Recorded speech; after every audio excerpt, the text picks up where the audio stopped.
Bonsoir mes chers élèves, bonsoir à tous. Dans cette vidéo, nous allons continuer à traiter la série d'exercices concernant l'association des conducteurs ohmiques. Cette série comporte deux exercices, exercice 3 et 4. Ces deux exercices se focalisent sur les lois générales du courant et la tension électrique, à savoir la loi des nœuds, la loi d'additivité des tensions, la loi d'Ohm et l'association des conducteurs ohmiques et le diviseur de tension. Vous trouvez bien sûr le fichier PDF de cette série au-dessous de la vidéo. Tout d'abord, nous commençons par un rappel sur le diviseur de tension. Le diviseur de tension est un montage électrique simple, largement utilisé en électricité, qui permet de diviser une tension d'entrée qu'on dispose. Ce montage est constitué de base de deux résistances R1 et R2 montées en série et parcourues par le même courant I. Si on prend par exemple la tension au borne de la résistance R2 qu'on note UES, on appelle c'est la tension de sortie, et UE c'est la tension d'entrée. Donc, quelle est la relation qui existe ou bien qui relie la tension de sortie ES et UE? Donc, on trouve facilement cette relation en appliquant la loi d'Ohm. Cette relation est UES est égal R2 sur la somme des résistances R1 plus R2 multiplié par UE. Il faut bien sûr toujours noter que le terme R2 sur R1 plus R2 est comprise, qui est égal, bien sûr, ES sur UE, comprise entre deux valeurs 0 et 1. Par exemple, si on prend les deux valeurs de résistance R1 et R2 sont égales, alors la tension ES est égale, c'est UE sur 2. Dans ce cas, le montage du diviseur de tension permet de diviser la tension d'entrée en deux. Maintenant, nous allons corriger l'exercice 3 de cette série et qui traite principalement le diviseur de tension, bien sûr. L'énoncé de cet exercice est: on considère le montage électrique ci-contre, on donne U c'est 12 volts, R1 20 ohms, R2 c'est 30 ohms. Question 1, comment on appelle ce montage? Question 2, exprimer la tension U2 au borne de la résistance R2 en fonction de U, R1, R2 et calculer sa valeur. Question 3, calculer la tension U1 par deux méthodes. Quatrième question, on branche maintenant un conducteur ohmique de résistance R3 en série avec les deux résistances R1 et R2. 4.1, calculer la valeur de R3 pour que la tension aux bornes de R3 et U3 égale 3 volts. 4.2, calculer dans ce cas I' le courant qui circule dans le circuit. Nous commençons par la première question. Comment on appelle ce montage? Bien sûr, ce montage est appelé un montage du diviseur de tension. Pourquoi? Parce que, par exemple, U2 est une partie de la tension d'entrée UE. Et U1, la tension au bord de résistance R1, est une partie aussi de la tension d'entrée UE. Pour la deuxième question, exprimer la tension U2, c'est-à-dire la tension au bord de la résistance R2, en fonction de U1, R1 et R2, et calculer sa valeur. Bien sûr, il faut appliquer la relation du diviseur de tension. Donc, on a U2 qu'on cherche, égale, bien sûr, c'est R2 sur la somme des résistances R1 plus R2 multiplié par la tension d'entrée UE. U2 est égal R2 sur R1 plus R2 fois UE. Il faut toujours commencer par la résistance qui est liée à la tension de sortie U2, c'est-à-dire R2. Donc, application numérique, U2 est égal, R2, bien sûr, dans les données, c'est 30 ohms sur 20, R1 c'est 20 ohms, plus 30 ohms multiplié par UE, c'est 12 volts. C'est bien sûr le résultat, ça donne UE est égal à 7,2 volts. Passons maintenant aux questions numéro 3. Calculez la tension U1, c'est-à-dire la tension aux bornes de la résistance R1, par deux méthodes. Donc, pour la première méthode consiste à utiliser, c'est simple, c'est la loi d'additivité des temps de tension, parce qu'on a U2 et UE, on cherche U1, donc on a bien sûr U1, la tension UE, la tension d'entrée est égale sur U1 plus U2.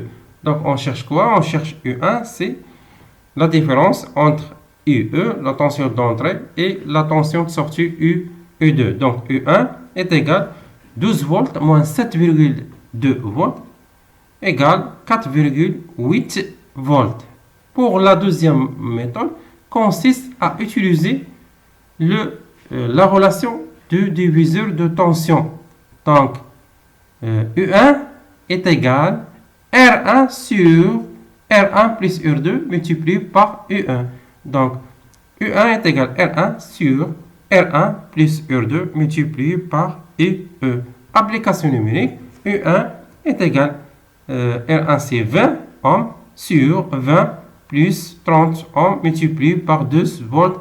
Donc, le résultat, ça donne U1 est égal 4,8 volts. C'est exactement le même résultat qu'on a trouvé par la méthode 1.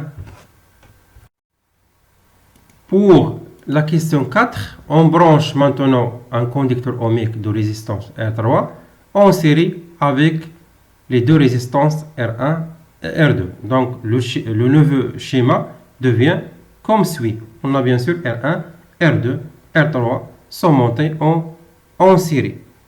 Donc, la question 4.1, calcule la résistance ou bien la valeur de R3 pour que la tension au borne de résistance R3 et U3 est égal à 3 volts. Ici, il existe deux méthodes. La première méthode consiste à utiliser la relation directe de diviseur de tension, mais il faut bien donner la résistance équivalente à R1 et R2. Donc, on trouve que c'est bien sûr c'est R1 plus R2. On trouve que U3 est égal R3 sur R1 plus R2 plus R3 multiplié par UE. Ou bien démontrer la relation, bien sûr, qui existe entre U3 et UE et les autres, bien sûr, résistances R1, R2 et R3 en utilisant la loi d'Ohm. Je préfère d'utiliser cette dernière méthode.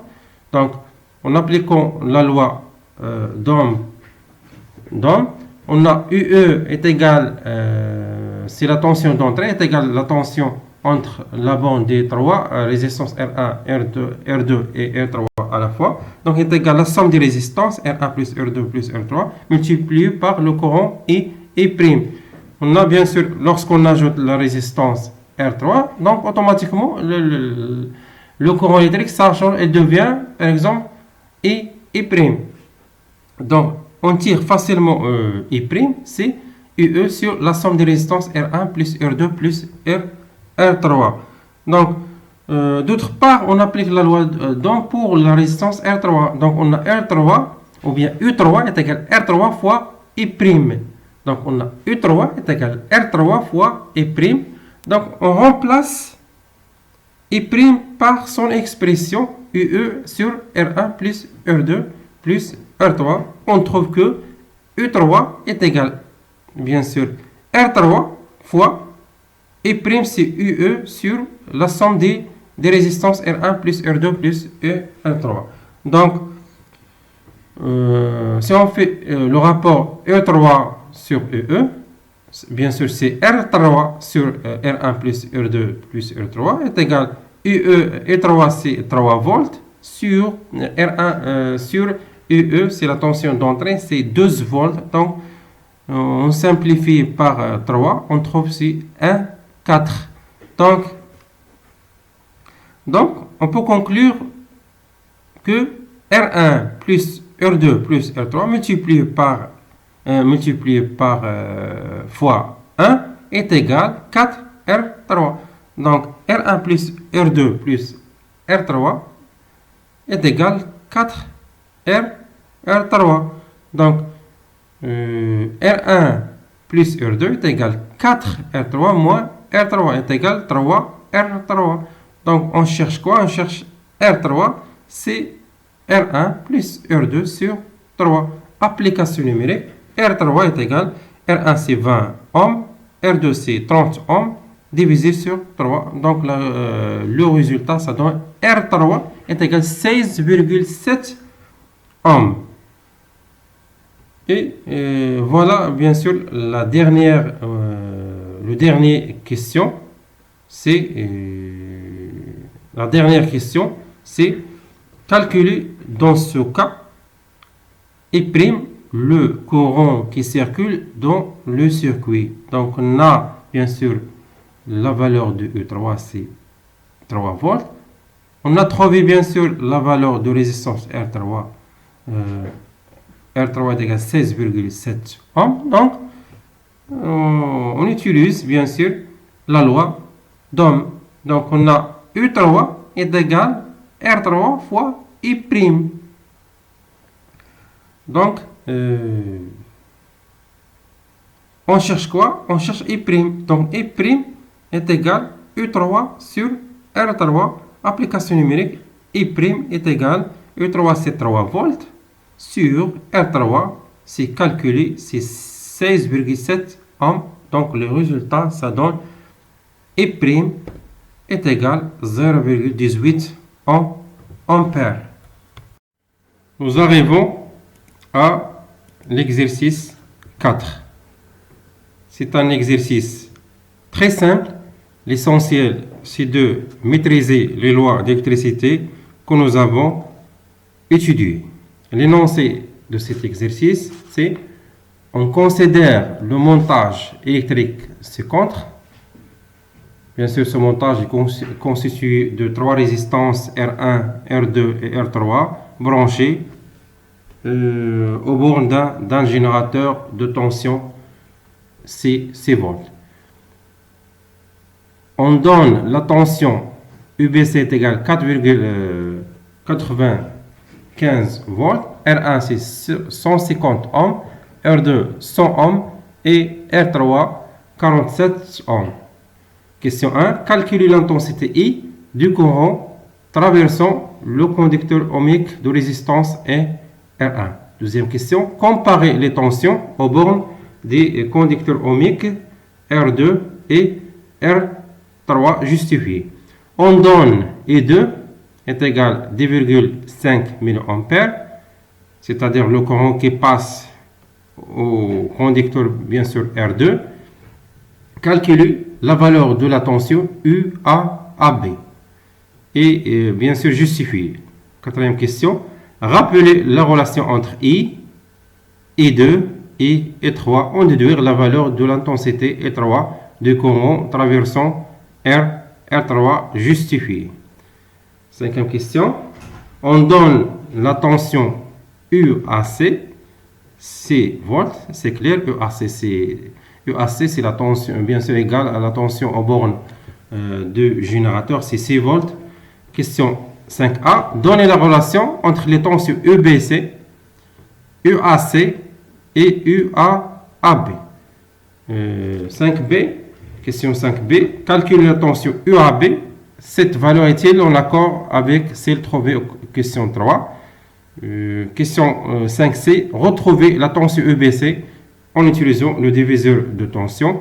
Et question 5D, calculer la résistance équivalente RE du circuit par deux méthodes. Nous commençons par la première question. On considère le montage électrique ci-contre. On donne la tension UBC 4,95 volts, R1 150 ohms, R2 100 ohms et R3 47 ohms. Calculer l'intensité I du courant traversant le conducteur ohmique de résistance R1, c'est-à-dire on veut calculer le courant principal I qui passe par la résistance R1.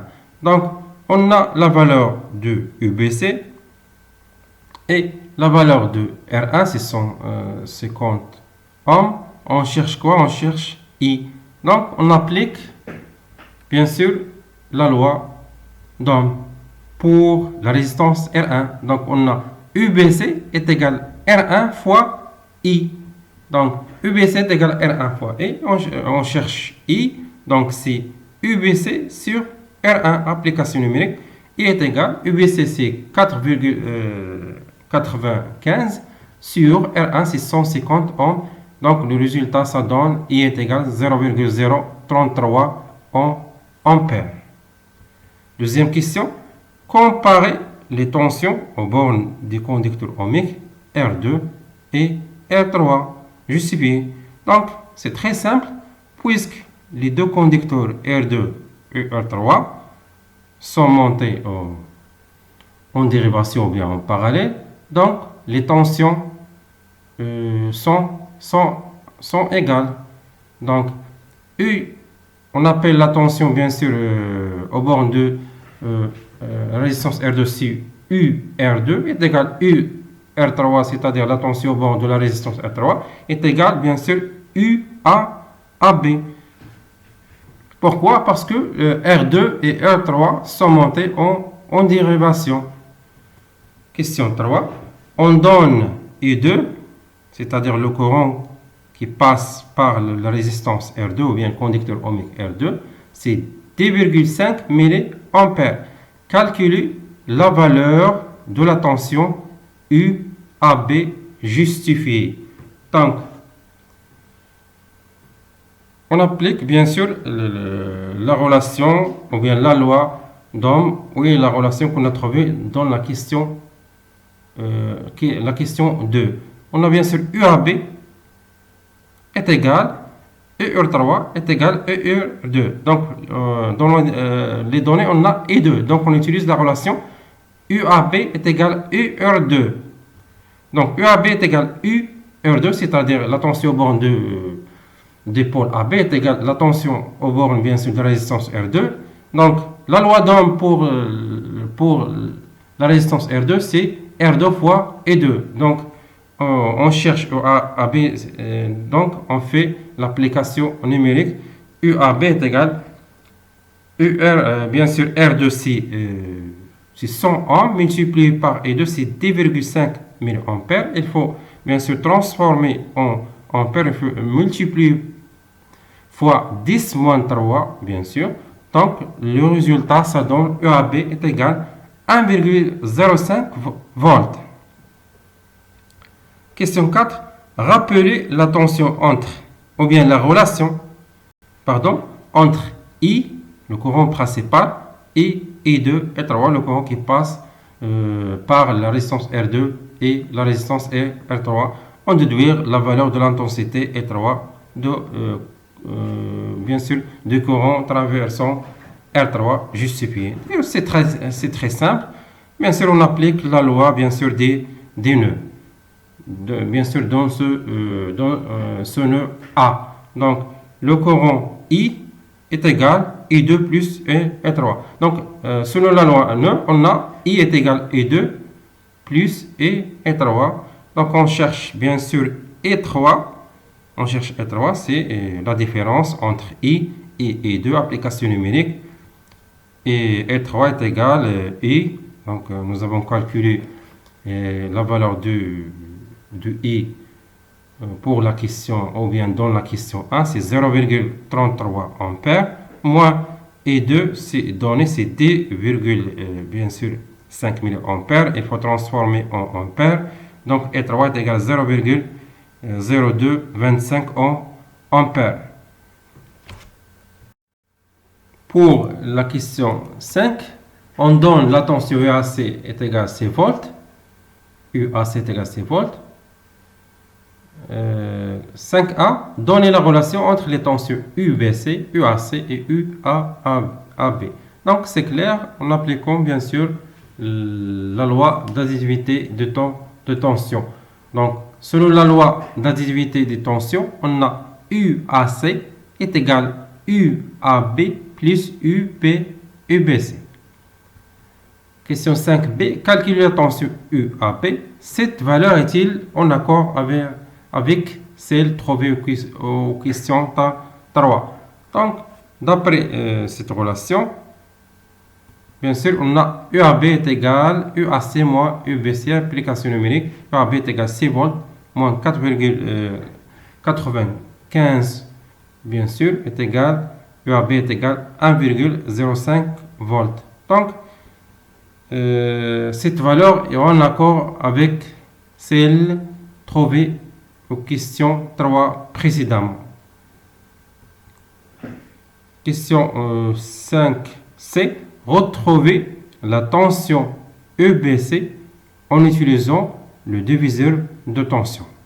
Donc, avant d'utiliser la relation du diviseur de tension, il faut que, bien sûr, les deux résistances en série. Tout d'abord, donc, il faut donner la résistance équivalente à, bien sûr, ces deux résistances R2, R3 qui sont montées en dérivation. Donc, soit R, la résistance équivalente de R2 et R3 qui sont associées en dérivation ou bien en parallèle.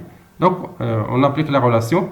L'inverse de la résistance équivalente est égal à l'inverse de la résistance R2 plus l'inverse de la résistance R3. On cherche bien sûr la résistance équivalente, c'est R2 fois R3 sur R2 plus R2. Donc, l'application numérique donne R est égal à 31,97 ohms.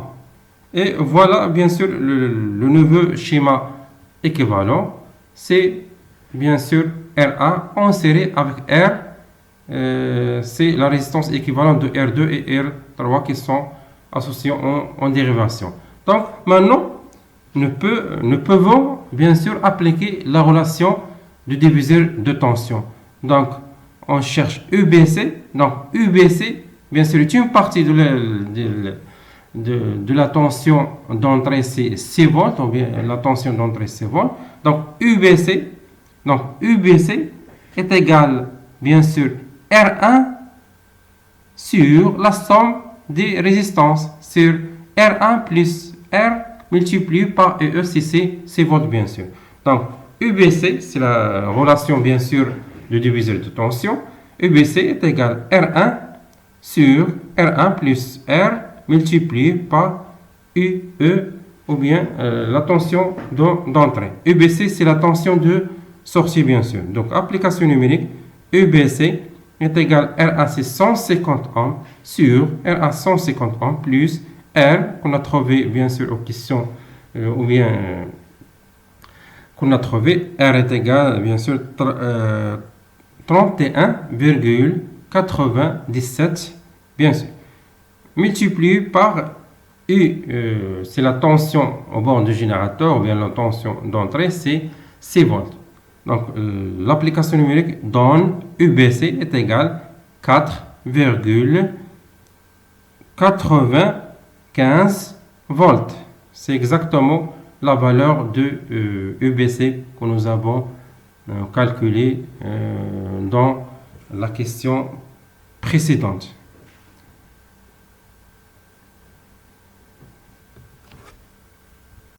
Passons maintenant à la dernière question, 5D. Calculer RE, la résistance équivalente du circuit par deux méthodes. C'est-à-dire, RE, c'est la résistance équivalente pour R1 et R2 et R3. Donc, la première méthode consiste à utiliser, bien sûr, l'association des conducteurs ohmiques en série et en parallèle ou bien en dérivation. Donc, D'après la question précédente, nous avons trouvé la résistance équivalente de R2 et R3 qui sont bien sûr montés en dérivation. Donc, on obtient bien sûr deux résistances R1 et R en série. Maintenant, il faut trouver la résistance équivalente de R et R1 qui sont montés en série. C'est simple. Soit R équivalente, la résistance équivalente de R1 et R qui sont associés en dérivation. Donc, la résistance équivalente R, bien sûr, équivalente est égale, c'est la somme. R équivalente est égale R1 plus R. Application numérique, R équivalent est égal 150 ohms plus 31,97, bien sûr. Donc, l'application numérique donne RE est égal 182 ohms. Pour, bien sûr, la deuxième méthode, donc voilà, bien sûr, le schéma équivalent total du circuit. Donc, c'est un, bien sûr, c'est un dipôle AC de résistance équivalente branché aux bornes d'un générateur, bien sûr, de ces volts. Donc, la deuxième méthode, bien sûr, consiste à utiliser, bien sûr, la loi d'Ohm. La loi d'Ohm, donc, on a bien sûr U, c'est la tension aux bornes du générateur, égale, c'est la tension aux bornes de dipôle AC, bien sûr, de résistance R équivalent. Donc, U est égal R équivalent fois I. Donc, on cherche R équivalente, c'est bien sûr U sur I. Donc, l'application numérique, R équivalent est égal U, c'est 6 volts, divisé sur le courant, bien sûr, que nous avons calculé dans les questions précédentes, c'est 0,033 ampères. Donc, résistance équivalente est égale 182 ohms. C'est exactement, bien sûr, la même valeur qu'on a trouvée par l'application de la méthode 1.